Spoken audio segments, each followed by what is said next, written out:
players playing Powerball.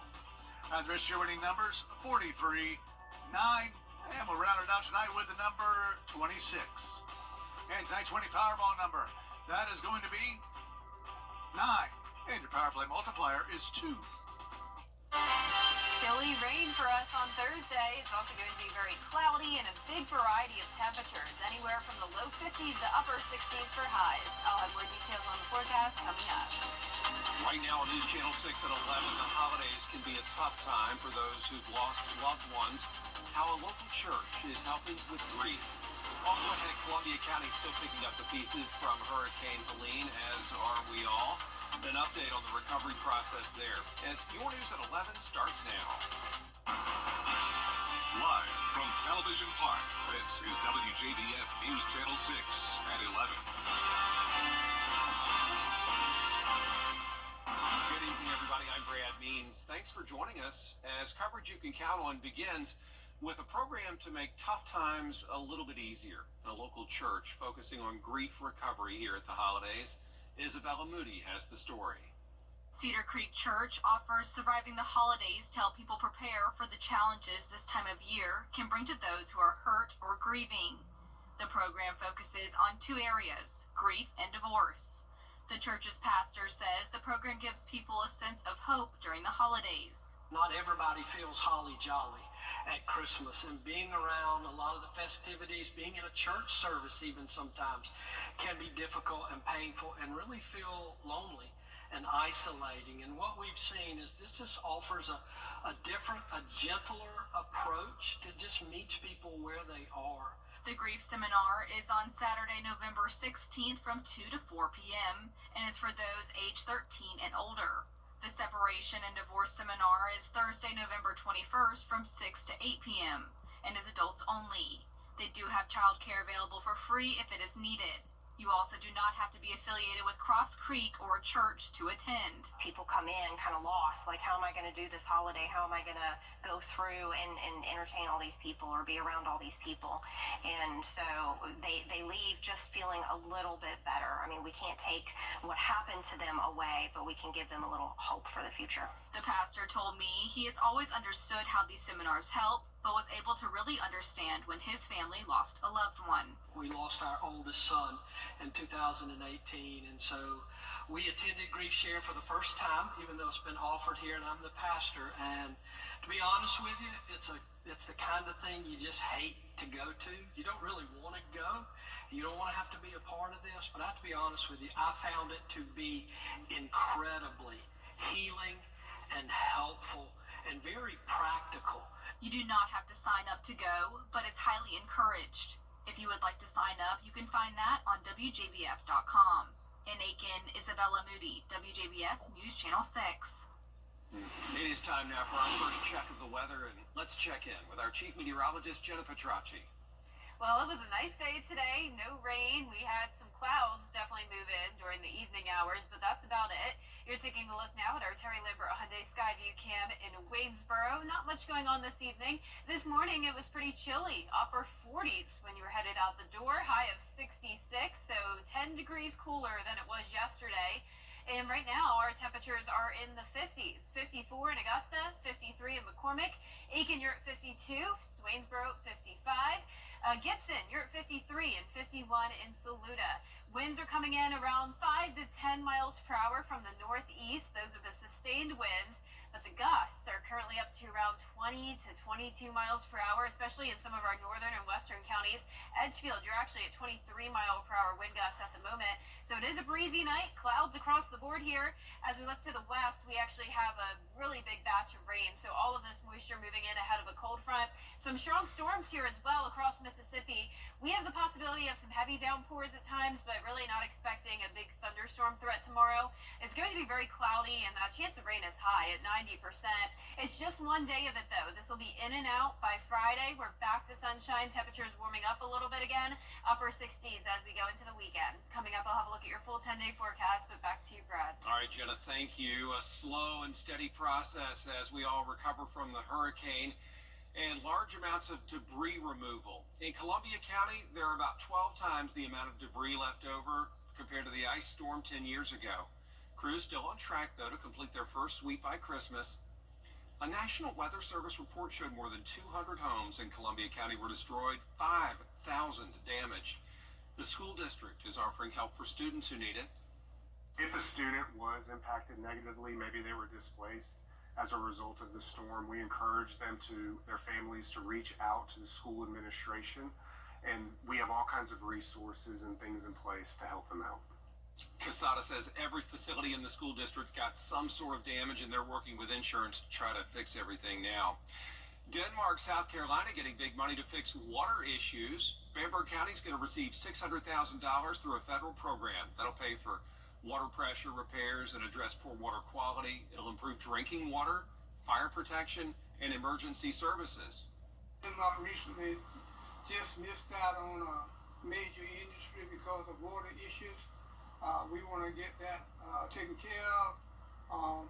I think once it's refurbished and put back online, it will help the citizens on this side of the county, and as well be available for the other side of the county in the event that it's needed. That project should be completed in 60 days. A lot of people still looking for help in the wake of Hurricane Helene, and organizations from across the state are providing food assistance, but time is running out. Friday, in fact, the last day for Disaster Supplemental Nutrition Assistance, or DSNAP, in Augusta. Bria Smith has more.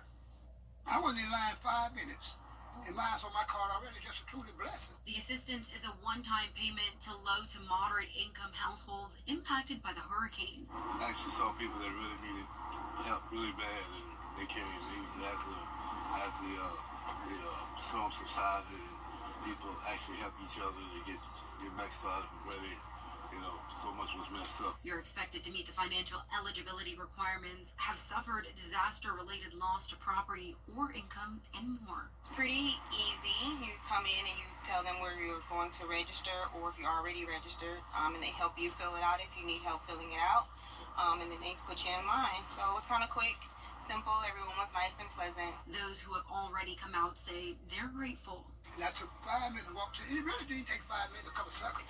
And I called my card, and that 750 was on my card. Oh, wow. That 750 was. I'm just saying that 750. I need that 750. So the ones that ain't got 750, you have to come out and get that 750. Now, in order to get those benefits, you cannot already be getting regular SNAP program benefits. Just go to WJBF.com for times and locations.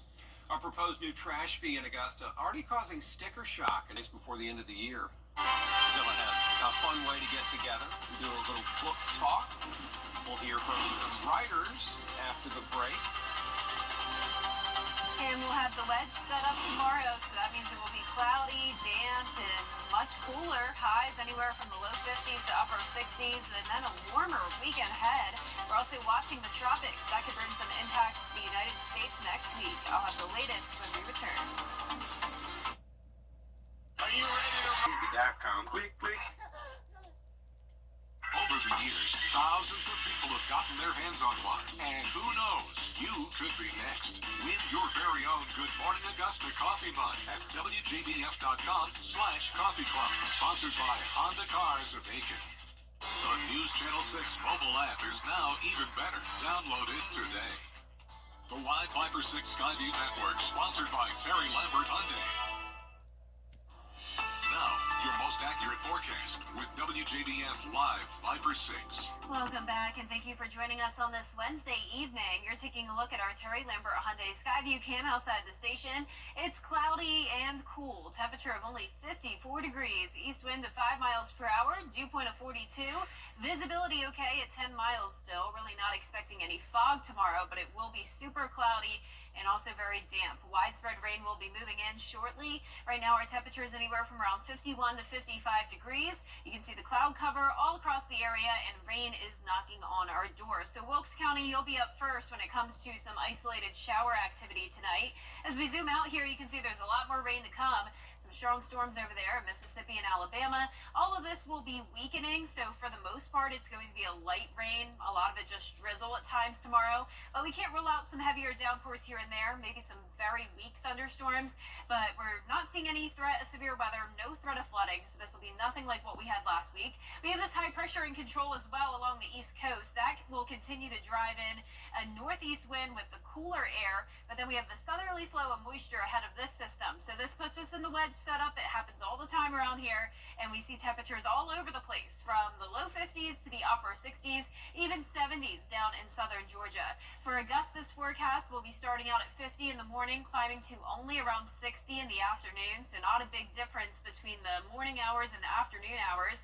Our future cast tonight at midnight showing those isolated showers starting to move in, and then it becomes widespread tomorrow morning when you're headed out the door. So the chance of heavy rain will happen between around 6 to 10 o'clock in the morning. It's very fast moving, so just some scattered light activity in the afternoon. Then by Friday, this is the afternoon, clearing skies. We'll have high pressure back in control, and it's going to be a fantastic weekend for any outdoor plans. Let's bring it closer to home now. Tomorrow at 4 a.m., you can see light rain, and then it becomes heavy around 6 to 10 o'clock in the morning. So this is 8 o'clock, heavy rain across Augusta. Once again, though, this is so fast moving that we're not concerned about flooding, no severe weather, and just that isolated to scattered activity in the afternoon. By Thursday evening, we are dry, just the leftover cloud cover. The rainfall totals are not super high, so anywhere from just a quarter of an inch to 1 inch of rain at the most. And you can see as we look down into the Caribbean Sea, we're watching low pressure that will soon become a tropical system. The next named storm will be Sarah.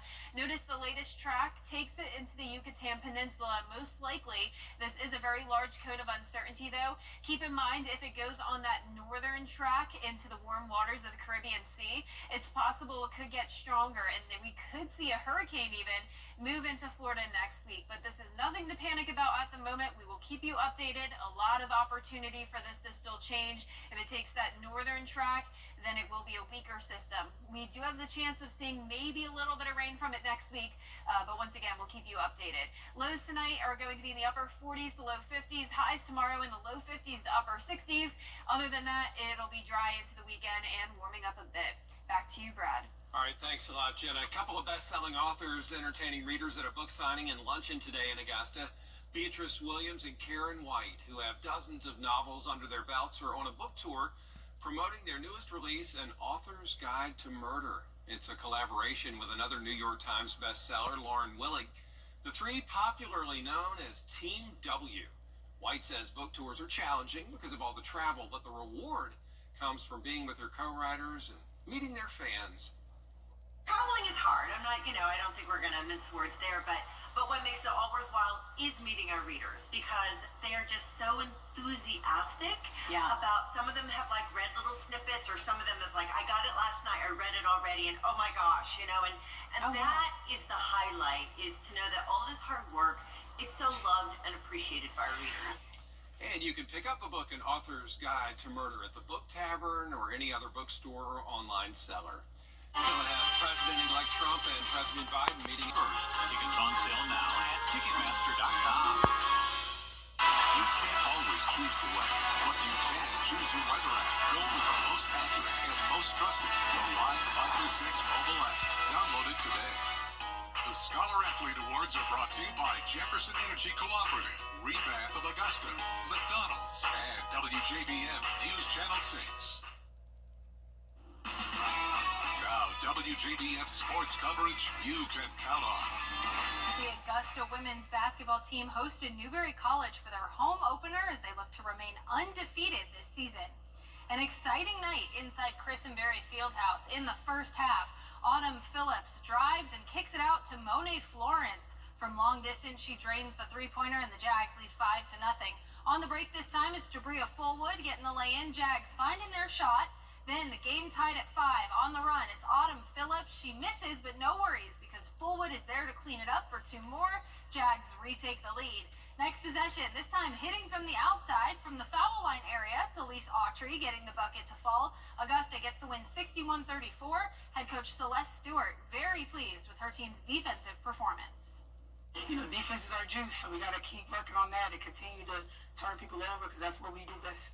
By design, we like to play inside out, either by drive or pass. So typically, that's our concept of how we like to go into our games. But other than that, the game was just flowing, and they was doing a good job of capitalizing on the inside. Augusta will be back in action on Saturday as they visit Fayetteville State. Tip-off is at 2 p.m. As we look ahead towards high school basketball season, multiple schools in the CSRA have both their boys and girls teams ranked. In Class 1A Division II, the Warren County boys are ranked 2nd and the girls are ranked 6th. And in 2A, the Butler boys find themselves in 3rd place while the girls are currently sitting at 6th. Now, those are just a few examples of programs around the area that are starting the season at the top. We spoke to a few of those coaches to find out what are their keys to success and how do they plan to keep their program in the running for a state championship. I think we're ranked number 5 right now in Georgia. I think that's a good place for us. That gives us room to work. We've had some games where, we held teams below their average, and that's what we want to continue to do. Last year, boxing out was really key, rebounding, losing the battle on the board, and we have to just hustle and just go harder every minute of the game. It's always a good thing to be ranked, but it also comes with extra added, pressure. We'll be leaning on the sophomore group this year to help them out. We'll probably end up starting 2 sophomores. Our offense was very hot and cold, hit and miss at times, but our defense kept us in games. We need to be bigger, stronger, faster, and smarter. I believe we accomplished that, and we're going to continue to accomplish that. I'm really pleased that we're ranked. We worked hard last year to try to build chemistry to be able to try to get to that point. We actually had some injuries though, but with us, I think the injuries probably helped us. Probably played 5 ninth graders throughout the summer. I think that's going to help us down the road because now they're not going to be shell shocked when they get into varsity games. We're working on our defense. That's the biggest thing. I feel like the only way that we're going to be able to win consistently down the road is to be able to play defense. I think a mixture of a lot of things worked. Thankfully, we have a lot of guys returning. The mindset of them is great because they want to get better. On the flip side of it, because we've been able to win 3 regions championships straight, because we've been able to go to the Final Four, because a few years ago we went to the state championship, we have a big target on our back. But I just don't want the kids to feel as if they have to play a perfect game because nothing is perfect. Don't be perfect. Be you, and we will succeed. Preseason basketball games are starting later this week. All across the CSRA, we'll be bringing you coverage throughout the 2024-2025 season. Saturday was a big night in Graniteville where the Aiken County Middle School Football Championships took place. The Schofield Middle School Rams defeated the Lavelle McCampbell Middle School Rocks in a 36-0 blowout to secure the 2024 championship. We spoke to head coach Gardell Harley, who talked about the importance of preparing his players for high school sports. It's been real good. It's an awesome challenge, and I want to get them prepared for high school. It's awesome. It's an awesome job. I love them. The kids, I have fun. We all enjoy each other. And this year, I made history anyway. I got 2 girls on the team this year. That's something that all my years it never happened before. So we got 2 girls on the team, and it was a good deal. Good deal. I really enjoyed it. A huge congratulations to the Schofield Rams. And finally, it is time to vote for your Football Friday Night Player of the Week. Here are this week's nominees. ARC's Lothan McBride, Warren County's Cedarius Johnson, Washington Wilkes' Tamari Curry, and North Augusta's Connor Brown. You can vote once per day, and voting will close Friday night at 11 p.m. We'll announce the winner on Football Friday night at 11:35. Head over to WJBF.com to cast your vote. That does it for sports. We'll be right back.